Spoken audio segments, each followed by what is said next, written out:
to show that there are a lot of people interested.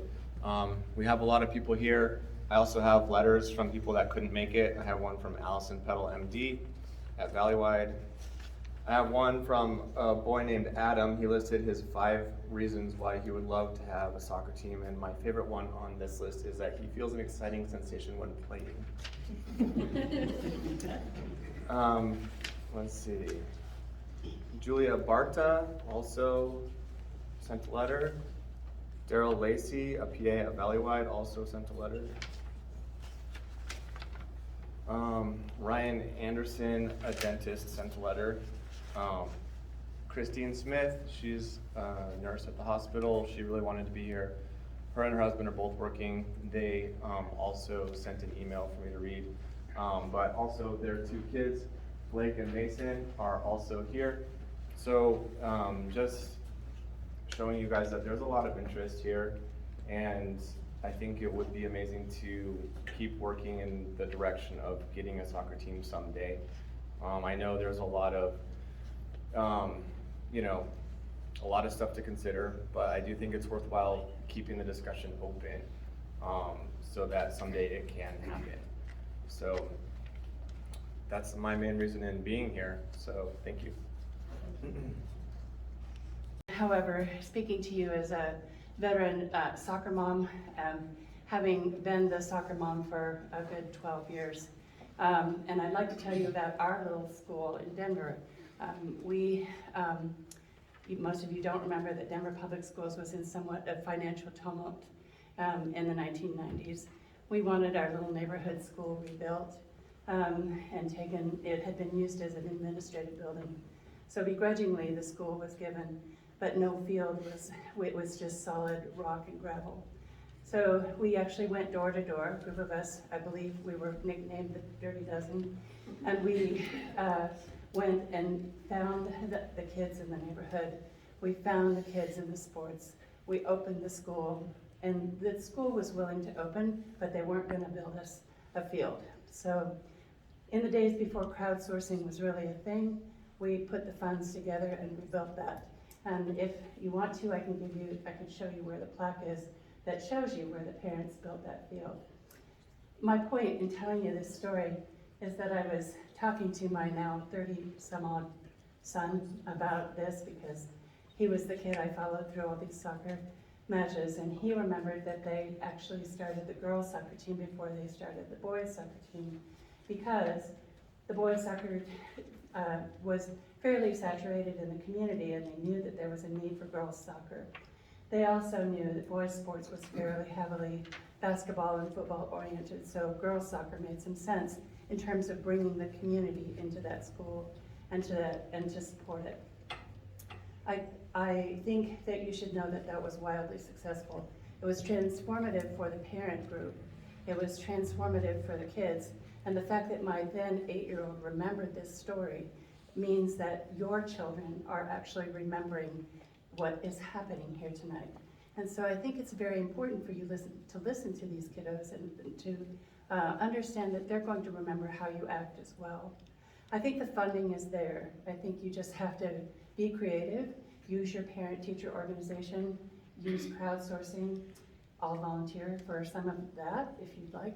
But I feel like it's just hugely important, and I can't even tell you, because I don't have any way of measuring it, but truthfully, our neighborhood profited so much from that. Our community did, and it made such a difference that I really want to highly encourage you at all levels to consider bringing a depth of sports in and being inclusive, culturally and in terms of gender here in Swink.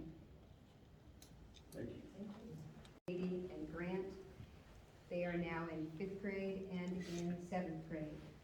Grant has gone out for track this year, and he said that one of the reasons he didn't want to think about not going out for track is because it would be so evident. There's only 1 or 2 people who don't go out for that sport. He said, Mom, I need to do it because I don't want to be one of the only ones left in the classroom when everyone else goes out to practice.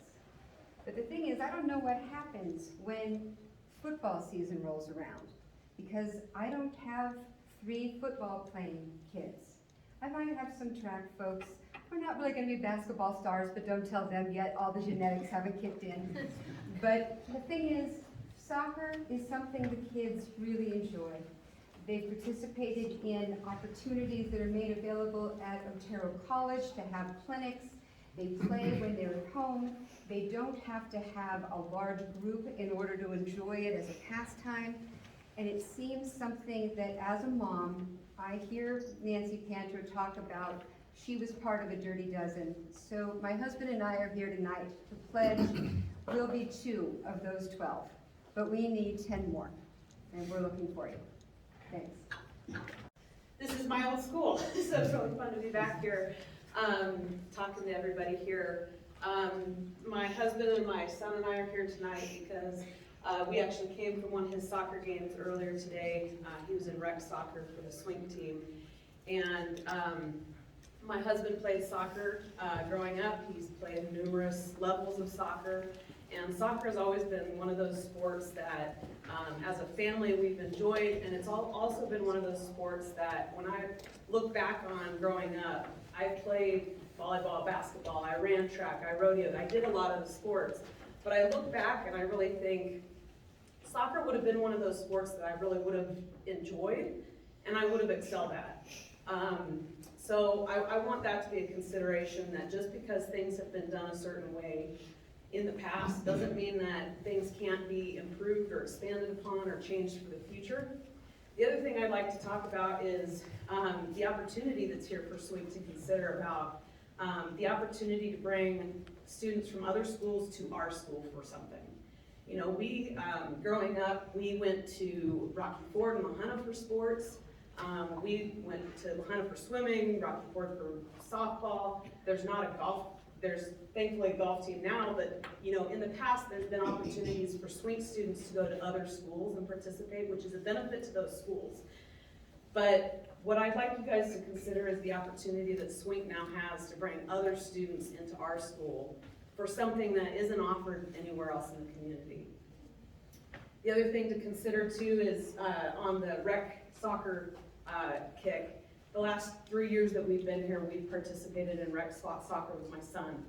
And there is hundreds of kids that play soccer in both Rocky Ford in the spring and fall seasons, in the spring season now. There's hundreds and hundreds of kids that play this sport and they excel it and they love it. You know, it's great physical activity for them. And I've always kind of wondered, you know, what happens after 6th grade, and thankfully now there's a 7th and 8th grade expansion of that. But those kids don't just stop loving soccer. It's a matter, the fact of the matter is that it just goes away and it's not available to them anymore. So I really want you as a board to consider the fact that those kids still have the interest in that sport, and I think that it's an opportunity for Swink School to capitalize on bringing something here that's unique to this valley.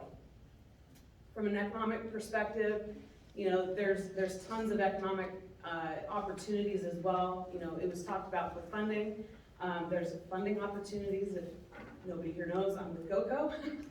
So there are opportunities. There's funders out there that are willing and interested in helping communities like this to build out opportunities for new sports and new activities and new outdoor recreational avenues for kids that, like somebody said earlier, is not a football player or is not a track star or doesn't have interest in those sports. So I'd just like some of those to be the consideration of this board, that it's not just an interest of the kid, which I will say is probably the most important thing, is that if it benefits the kids and there's kids interested in it, that should be the top priority of this school board, because that's what you guys are called to consider. But there are other opportunities here, and there is room for growth, and there's room for a success story in this, in moving forward with soccer. Thank you. From the school board, the other school boards, the recreation board, when we did the work to get 7th and 8th grade, the recreation board told us, nobody wants this, it's gonna fail. And you guys wanted to see the numbers. There are 38 students from 2 grade levels. By the way, there's a mistake in the minutes from the February.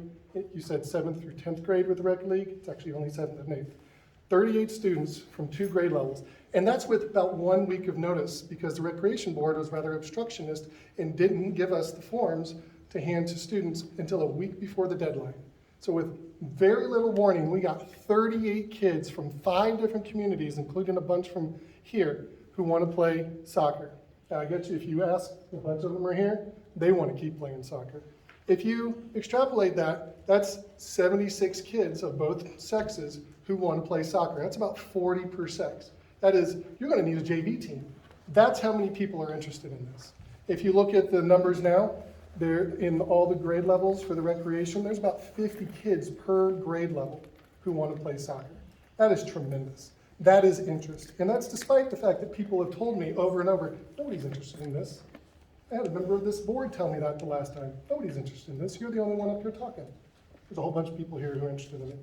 So let's look at numbers. I've also been told, oh no, there's no way you could add another sport. No way, there's just not enough kids in this area. This area has, amongst the 9 schools in this area, there are 533 girls currently enrolled in high school. There's 555 boys currently enrolled in high school. Now let's compare Lamar. Lamar has a soccer program. They have 453 kids total, boys and girls. And yet, in the fall, they have 4 sports, 4 for their boys. Okay? They have cross country, they have a football team, they have golf, and they have a soccer program for the last 10 years. Tell me how a school that has less than half the enrollment that we have in this area is able to be successful, and people are telling me, no, it can't be done here. I don't believe that. Where there's a will, there's a way. Okay? There are a lot of good sports, and we're not trying to take away sports. We know this is football and baseball country. We're not trying to take that away. Okay? We're trying to add to the diversity. Okay? There are so many things that can be done. Let's talk about money. Now, Mr. Hebert, you were quoted in the newspaper article that it would cost between $16,000 to $17,000 annually to start presumably a boys program. And then to account for Title IX, you would have to double that for a girls program. I don't know where you got your numbers. I actually called the Lamar athletic director. They spend $13,000. $4,500 of that is their head coach, $3,600 of that is their assistant coach. The rest is uniform supplies, officials, gas, and bus drivers. We would actually be less. I know that you paid your head basketball coach this year $3,800. And I guarantee that you could probably go to OJC and get some of those soccer players to volunteer to be the assistant coach. So we would spend a lot less than $13,000. Certainly a lot less than the $16,000 to $17,000 that was quoted in the newspaper. Going forward, last June there was a meeting with the La Junta Recreation Board, and at that meeting soccer was discussed, and all of a sudden, out of nowhere, people from the crowd offered up money. They got $3,500. They didn't even ask for the money. $3,500, just like that. And I can tell you, Dr. Panter said she would give some money. I heard some money over here. He looks like a businessman. I'll shake him down. Okay? Okay? I got you guys $10,000. You didn't even ask for it. $10,000 just to start it up. And that's how easy it would be. You can also go to OJC. They'll support this. Lamar Community College is starting a soccer program. CSU Pueblo has a soccer program. I bet you could go to the Colorado Rapids. I bet you could go to Team USA and say, there's no soccer in this area. We want some money. And they'll be like, here, have a goal. Put our name on it. That's all we want. So there's the money. There's the will. There's the way. There's plenty of places to practice. I practiced when I was on high school. Smith, 2 times up. So Okay. thank you. Anybody want to see me sometime? Okay. All right. Last thing, where there's a will, there's a way. People want it. Look at all these people. I played soccer when I was a kid, and I love soccer. I just came here to support it, and I coached soccer team up to 6th grade for my first son. Now I'm coaching my second son, so I know that there is interest in this area, and all I want to say is I think you need to consider it. You need to think about it, and it seems like there is a lot of support. Thank you. Thank you. Thank you, board, for letting us all come here today. I want to tell you that I'm coming here today as a father and also as an employer of the Valley. You know, in high school, I never participated in soccer. I participated basketball, football, every other sport that traditionally boys are supposed to participate in.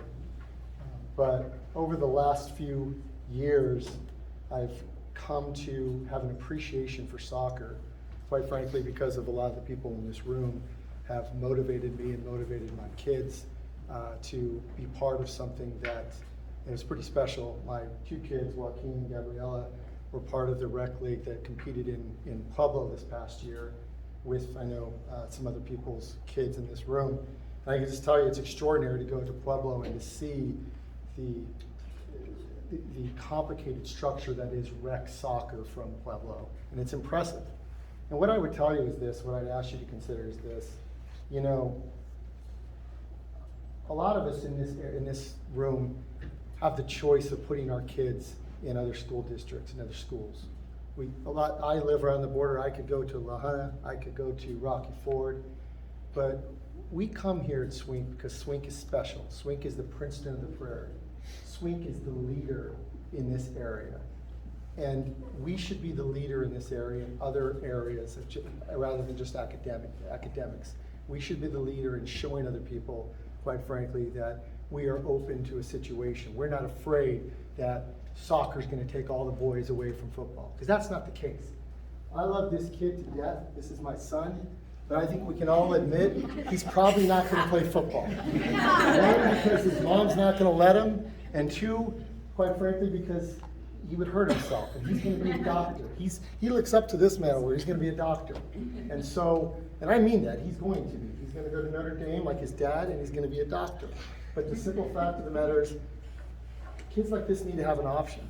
He is, and my daughter's the same way, but she's bigger, she got my height. So I beg you to continue to be the leaders in this area and allow a soccer program to blossom, because people will come forward and people will come to this school. You can go back now. Now, the second thing I would tell you is that I am an employer. I am the head attorney of a law firm in this area, the Public Defender's Office. I employ 9 lawyers, 3 investigators, and 2 secretaries. And I can tell you, it's hard to get professionals here in the Valley. You all know that. One of the things that attracts people, particularly to Swink, but also when it comes to the Valley, is I basically say, don't look at the school district to our east, which has a 70% pregnancy rate. Don't look to the school system to our west, which unfortunately has a 50% dropout rate. Look at this school. And people come to this area, professionals, lawyers come to this area that have young families. And this is a tribute to Mr. Hibbert and to all of those who work hard on this board. They come here because they know kids can be here in the Valley and they can get a high quality education. They should also be able to know and be attracted to, as this medical student talked about, I forget your name, that they can come here and also succeed in sports and excel in sports. And Swink should be the leader in this area. So I thank you for your time, and I appreciate your consideration. Thank you. House, and I also have the oldest 2 kids. But I will tell you that I've been a criminal defense attorney for 20 years, and I anecdotally can tell you on one hand how many kids I represented as juvenile delinquents that have been involved in sports. If you get your kids in sports, they don't ever meet me. So it's a good thing. And so as many opportunities as you can give kids to have that in their lives, the better it is. And when you have a person like myself, I read a lot, I consider myself well-educated.